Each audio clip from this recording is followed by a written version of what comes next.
Hi ರೈತ ಬಾಂಧವರೇ, ಎಲ್ಲರಿಗೂ ನಮಸ್ಕಾರ. ಕೃಷಿ ಸೊಗಸು ಯೂಟ್ಯೂಬ್ ಚಾನಲ್ಗೆ ಸ್ವಾಗತ. ರೈತ ಬಾಂಧವರೇ, ಈ ವಿಡಿಯೋದಲ್ಲಿ ನಾನು ತರಕಾರಿ ಬೆಳೀತಾ ಇರ್ತಕ್ಕಂಥ ರೈತರು ಮತ್ತು ಹಣ್ಣು ಹಂಪಲುಗಳನ್ನು ಬೆಳೀತಾ ಇರ್ತಕ್ಕಂಥ ರೈತರಿಗೆ ಉಪಯೋಗವಂತಹ NPK ಫರ್ಟಿಲೈಸರ್ ಆಗಿರ್ತಕ್ಕಂಥ 13-40-13 ಇದರ ಉಪಯೋಗವೇನು ಎಂಬುದರ ಬಗ್ಗೆ ನಾನು ಸಂಪೂರ್ಣ ಮಾಹಿತಿಯನ್ನು ತಿಳಿಸ್ಕೊಡ್ತಾ ಹೋಗ್ತೀನಿ. ಅದಕ್ಕೂ ಮುನ್ನ ನಮ್ಮ ಚಾನಲ್ನ ಯಾರಾದರೂ ಹೊಸದಾಗಿ ನೋಡ್ತಾ ಇದ್ದರೆ ಸಬ್ಸ್ಕ್ರೈಬ್ ಮಾಡಿ, ಲೈಕ್ ಮಾಡಿ, ಶೇರ್ ಮಾಡಿ. ನೋಡಿ ರೈತ ಬಾಂಧವರೇ, ಈ 13-40-13 ಫರ್ಟಿಲೈಸರ್ ಯೂಸ್ ಮಾಡೋದ್ರಿಂದ ತರಕಾರಿ ಬೆಳೀತಾ ಇರ್ತಕ್ಕಂಥ ಅಂದರೆ ಟೊಮೊಟೊ ಆಗಿರ್ಬೋದು, ಇದು ಕಲ್ಲಂಗಡಿ ಆಗಿರ್ಬೋದು, ಕರ್ಬೂಜ ಆಗಿರ್ಬೋದು, ಅಥವಾ ತರಕಾರಿಗಳಲ್ಲಾಗಿರ್ತಕ್ಕಂತಹ ಟೊಮೊಟೊ, ಹೀರೆಕಾಯಿ, ಹಾಗಲಕಾಯಿ, ಹಲವಾರು ತರಕಾರಿಗಳ ಉದಾಹರಣೆಗೆ ಹೇಳ್ತಾ ಇದ್ದೀನಿ. ಇವುಗಳನ್ನು ಬೆಳೀತಾ ಇರ್ತಕ್ಕಂಥ ರೈತರು ಈ 13-40-13 ಯೂಸ್ ಮಾಡೋದ್ರಿಂದ ಏನು ಉಪಯೋಗ ಇದೆ ಎಂದರೆ, ಇದು NPK ಫರ್ಟಿಲೈಸರ್ ಎಂದರೆ NPK, N ಅಂದರೆ ನೈಟ್ರೋಜನ್, P ಅಂದರೆ ಫಾಸ್ಫರಸ್, K ಅಂದರೆ ಪೊಟ್ಯಾಷಿಯಂ. 13-40-13 ಅದರಲ್ಲಿ ಎಷ್ಟು ಪರ್ಸೆಂಟ್ ನೈಟ್ರೋಜನ್, ಫಾಸ್ಫರಸ್, ಪೊಟ್ಯಾಷಿಯಂ ಇರುತ್ತದೆ ಎಂಬುದನ್ನು ತಿಳಿಸ್ಕೊಡ್ತಾ ಇದ್ದೀನಿ. ಇದರಲ್ಲಿ 13% ನೈಟ್ರೋಜನ್ ಇರುತ್ತದೆ, 40% ಫಾಸ್ಫರಸ್ ಇರುತ್ತದೆ, 13% ಪೊಟ್ಯಾಷಿಯಂ ಇರುತ್ತದೆ. 13 ಎಂದರೆ ಇದು ರಂಜಕಾಂಶವನ್ನು ಹೊಂದಿರತಕ್ಕಂತಹ NPK ಗೊಬ್ಬರ ಆಗಿರುತ್ತದೆ. ಇದು ನೀರಿನಲ್ಲಿ ಸುಲಭವಾಗಿ ಕರಗುತ್ತದೆ. ಬೇರಿನ ಬೆಳವಣಿಗೆ, ಹೂವು ಬಿಡುವಿಕೆ ಮತ್ತು ಹಣ್ಣಿನ ರಚನೆಯನ್ನು ಇದು ಚೆನ್ನಾಗಿ ನೀಡುತ್ತದೆ.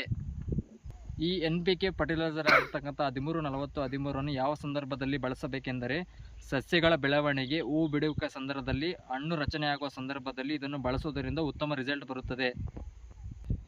ಈ ಗೊಬ್ಬರವನ್ನು ಯಾವ ಸಂದರ್ಭದಲ್ಲಿ ಯೂಸ್ ಮಾಡುವುದರಿಂದ ಏನು ಅನುಕೂಲಗಳಿದೆ ಎಂಬುದನ್ನು ತಿಳಿಸ್ಕೊಡ್ತಾ ಇದ್ದೀನಿ. ಈ ಗೊಬ್ಬರವನ್ನು ಯೂಸ್ ಮಾಡುವುದರಿಂದ ಹೂವು ಚೆನ್ನಾಗಿ ರಚನೆಯಾಗುತ್ತದೆ, ಬೇರು ಚೆನ್ನಾಗಿ ಗಟ್ಟಿ ಬರುತ್ತದೆ, ಕಾಂಡ ಕೂಡ ಗಟ್ಟಿ ಬರುತ್ತದೆ.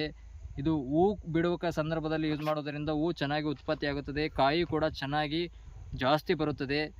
ಹಣ್ಣು ಬೀಳುವುದು ಅಂದರೆ ಹಣ್ಣು ಡ್ರಾಪ್ ಆಗುವುದು ಕಡಿಮೆ ಮಾಡುತ್ತದೆ, ಹೂವು ಕೂಡ ಬೀಳುವುದು ಕಡಿಮೆ ಮಾಡಿ ಹೂವು ಚೆನ್ನಾಗಿ ಇಂಪ್ರೂವ್ಮೆಂಟ್ ಮಾಡುತ್ತದೆ. ಕಾಯಿ ಗಾತ್ರ ಮತ್ತು ಶೈನಿಂಗ್ ಕೂಡ ಬರುತ್ತದೆ. ಬಳಸಬೇಕೆಂದರೆ ಡ್ರಿಪ್ ಮೂಲಕನೂ ಬಿಡಬಹುದು. ಎಲೆಗಳ ಮೇಲೆ ನಾವು ಯಾವ ರೀತಿ ಕೆಮಿಕಲ್ ಔಷಧಿಗಳನ್ನು ಸಿಂಪತಿ ಮಾಡ್ತೀವೋ ಅದನ್ನು ಆ ರೀತಿ ಕೂಡ ಸಿಂಪತಿ ಮಾಡಬಹುದು.